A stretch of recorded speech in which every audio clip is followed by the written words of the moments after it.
Crystal cutting গোলপুতির bag.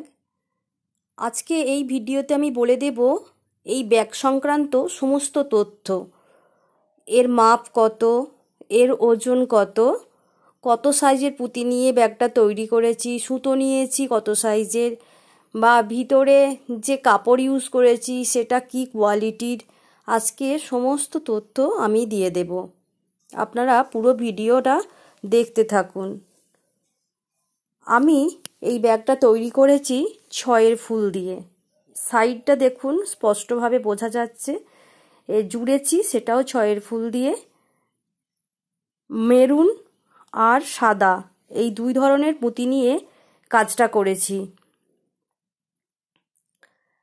পুঁতির size আছে 10 mm আর সুতো নিয়েছি 60 mm। আপনারা আপনাদের পছন্দ মতো পুঁতির সাইজ নিয়ে ডিজাইনটা তৈরি করতে পারবেন। আমি এখানে সাদা পুঁতির লাইনটাকে স্পষ্ট করার জন্য লাল রঙের কাপড় ইউজ করেছি ব্যাগের ভিতরে। যদি আমি লাল রঙের পুঁতিটাকে স্পষ্ট করতে চাইতাম তাহলে ব্যাগের ভিতরে সাদা রঙের কাপড় ব্যবহার করতে হতো। একটা ব্যাগ তৈরির ক্ষেত্রে তার কি কাপড় ইউজ হবে সেটাও কালার অনুযায়ী খুবই গুরুত্বপূর্ণ, কারণ আমরা 2-3 কালার মিলিয়েও পুঁতির ব্যাগ তৈরি করি, কিন্তু ডিজাইন অনুযায়ী পুঁতির মধ্যে যে কাপড় ব্যবহার করি সেটা যদি মিলিয়ে না দিই তাহলে ব্যাগটা দেখতে সুন্দর হবে না। দেখুন ব্যাগটার সাইজ কত আছে। যে কোনো সাইজের ব্যাগ বানানো যেতেই পারে, কিন্তু একটা নির্দিষ্ট সাইজের বানিয়ে দিলে ব্যাগটা ব্যবহার করতে সুবিধা হয়। এখানে দেখুন ব্যাগের সাইজটা রয়েছে 7.5 ইঞ্চি, পুরো 7.5 ইঞ্চি রয়েছে ব্যাগের সাইজ। এটা লম্বায়।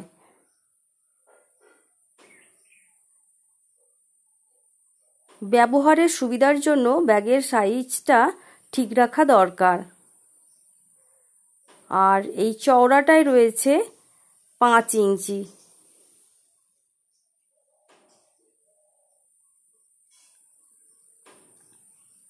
আমি যার জন্য বানিয়েছি তার এই সাইজ পছন্দ।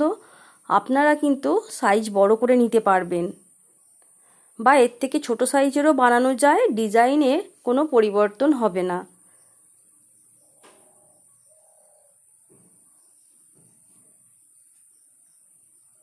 ব্যাগের মাপটা জেনে গেলে ব্যাগটা নিতে সুবিধা হয়। এবার আসবো ব্যাগের মধ্যে যে কাপড় ব্যবহার করছি সেটা কি কোয়ালিটির। আপনাদের আমি অনেক ভিডিওতেই বলেছি ব্যাগের ভিতরে কাপড় হিসাবে আমি অনেক সময় টিস্যু কাপড় ব্যবহার করি। অর্থাৎ টিস্যু ব্যাগ তৈরি হয় যে কোয়ালিটিতে, যে কোয়ালিটির কাপড় নিয়ে সেই কাপড়গুলো নিয়েই আমি ব্যাগের মধ্যে লাগাই। কিন্তু এর ব্যতিক্রমও আছে। যদি কেউ বলে যে কটন কাপড় লাগিয়ে দিতে হবে, তখন আমি ব্যাগের মধ্যে কটন কাপড়ও লাগিয়ে দিই। কটন কাপড় লাগালে খরচ একটু বেশি পড়ে, আর টিস্যু কাপড় লাগালে খরচ একটু কম পড়ে। এখানে অপশনাল, যার যেটা পছন্দ তাকে সেটাই আমি বানিয়ে দিই। এবার আসি ব্যাগের ওজনের কথায়।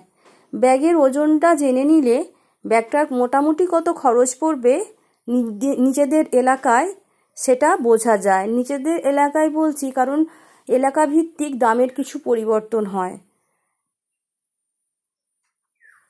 এই ব্যাগটা তৈরি করতে 250 গ্রাম পুঁতি লেগেছে। যেহেতু 10 mm পুঁতিতে গাঁথা, তাই পুঁতির ওয়েটটা একটু বেশি হয়েছে।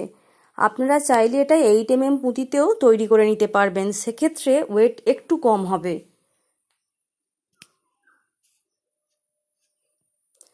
আশা করি এই পর্যন্ত আপনাদের বুঝতে কোনো অসুবিধা হয়নি। এরপরও যদি কোনো তথ্য জানার থাকে অবশ্যই কমেন্ট সেকশানে লিখে জানাবেন। আজ এই পর্যন্তই।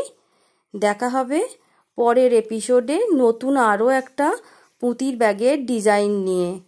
ততক্ষণের জন্য টাটা।